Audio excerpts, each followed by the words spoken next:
తాకట్లో ఉన్న మీ బంగారాన్ని విడిపించి ఆ రోజు ఆన్లైన్ రేటుకి కొంటాం. Sharma gold company.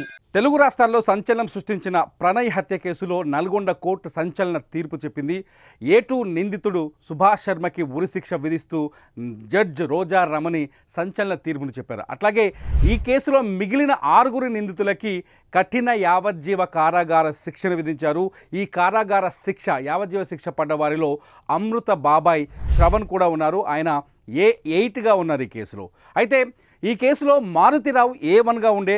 ఇదివరకు ఎవరు అమృత తండ్రి మారుతిరావు. అయితే ప్రణయ్ హత్య తర్వాత మారుతిరావు హైదరాబాదులో సూసైడ్ చేసుకొని చనిపోయారు. ఆ తర్వాత మిగతా 7 నిందితులే ఈ కేసులో మిగిలారు. అందులో A2గా హంతకుడు సుభాష్ శర్మ ఉన్నారు. ఇతన్ని వేరే రాష్ట్రం నుంచి తీసుకొచ్చి ఈ హత్యకి సుపారీ ఇచ్చి దాదాపు ₹1 కోటి సుపారీ ఇచ్చి ప్రణయ్ని హత్య చేయించాడు మారుతిరావు.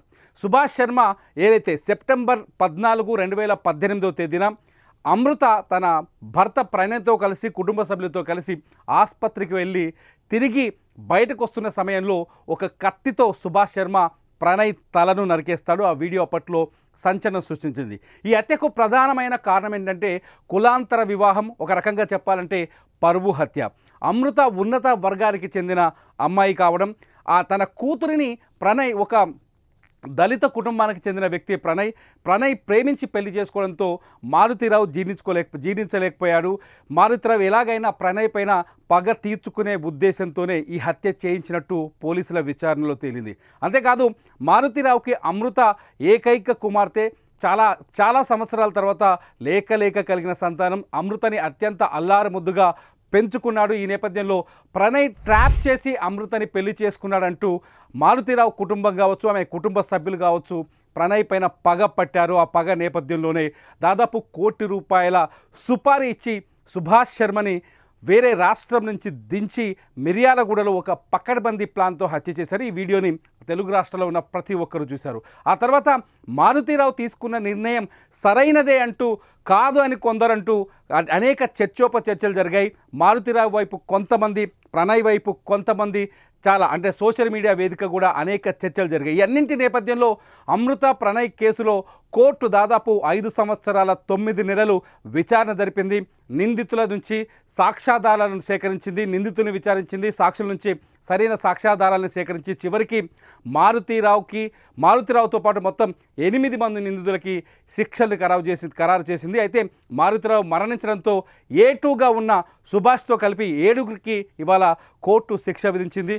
సుభాష్ శర్మకి ఉరిశిక్ష విధించారు. ఎందుకంటే గతంలో కూడా సుభాష్ శర్మ పైన సుపారీ హత్యలు చేసిన ఆరోపణలున్నట్టుగా తెలుస్తుంది. ఆయన ప్రొఫెషనల్ కిల్లర్ అని, అందుకే అతన్ని హైర్ చేసినట్టు కొంత అప్పట్లో చర్చ జరిగింది.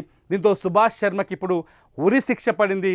మిగతా 6 మంది మిగిలిన 6 మంది నిందితులకి యావజ్జీవ కారాగార శిక్ష పడింది. ఎందుకంటే ఈ 6 మంది నిందితులు సుభాష్ శర్మని దిగుమతి చేయడంతో, అంటే తీసుకురావడం, ఈ సుపారీ హత్యకు ప్లాన్ చేయడంలో ఈ 6 మంది పనిచేసినట్టుగా, మారుతిరావుకు సహకరించినట్టుగా పోలీసుల విచారణలో వెల్లడైంది. కోర్టు కూడా ఈ విషయాన్ని స్పష్టంగా నమ్మింది. ఈ నేపథ్యంలో మొత్తానికి నల్గొండ కోర్టు, మిర్యాలగూడలో జరిగిన ఇన్సిడెంట్పై నల్గొండ కోర్టు ఇవాళ సంచలనమైన తీర్పు చెప్పిందని చెప్పాలి.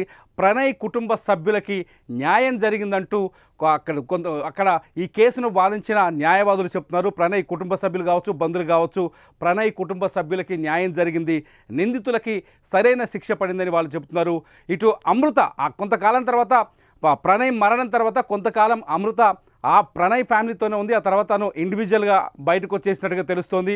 తల్లితో కలిసి తను హైదరాబాదులో జీవిస్తుంది.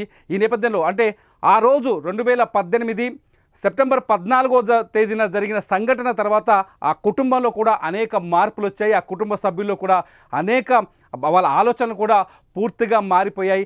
అంత మారిపోయిన తరుణంలో ఈ కేసులో ఈ సంచలనమైన తీర్పు రావడం ఇప్పుడు కొత్త చర్చకు దారి తీస్తుంది. ఈ తీర్పుని అమృత ఎలా ఆహ్వానిస్తుంది అనేదే ఇప్పుడు ఆసక్తికరంగా మారింది. చూడాలి అమృత కోర్టు తీర్పు పైన ఎలా స్పందిస్తారు, ఏ విధంగా స్పందిస్తారు తన మొత్తం. ఎందుకంటే ఈ హత్యతో అమృత కుటుంబం మొత్తం పూర్తిగా చెల్లా చెదురైందని చెప్పాలి. ఎందుకంటే అమృత పెళ్లి చేసుకోవడాన్ని జీర్ణించుకోలేకపోయిన మారుతిరావు సుభాష్ శర్మ అనే ఒక హంతకుడిని తీసుకొచ్చి ప్రణయ్ని హత్య చేయించడం, ఆ తర్వాత మారుతిరావు ఆత్మహత్య చేసుకొని చనిపోవడం, మారుతీరావు వ్యాపారాలన్నీ ఆగిపోవడం, మారుతీరావు కుటుంబం అంతా చెల్లాచెదురైపోవడం, ఆ తర్వాత మారుతీరావు సొంత సోదరుడు శ్రవణ్ కూడా ఈ కేసులో జైలుకి వెళ్ళడం, ఇప్పుడు యావజ్జీవ కారాగార శిక్ష పడడం, ఇదంతా చూస్తుంటే అమృత మారుతీరావు కుటుంబం అంతా ఇప్పుడు చెల్లాచెదురైందని చెప్పాలి. అటు ప్రణయ్ కుటుంబం కూడా చెల్లాచెదురైందని చెప్పాలి. ఎందుకంటే ప్రణయ్ ఆ కుటుంబానికి పెద్ద దిక్కు, ఎన్నో ఆశలతో అతని తల్లిదండ్రులు పెంచుకున్నారు.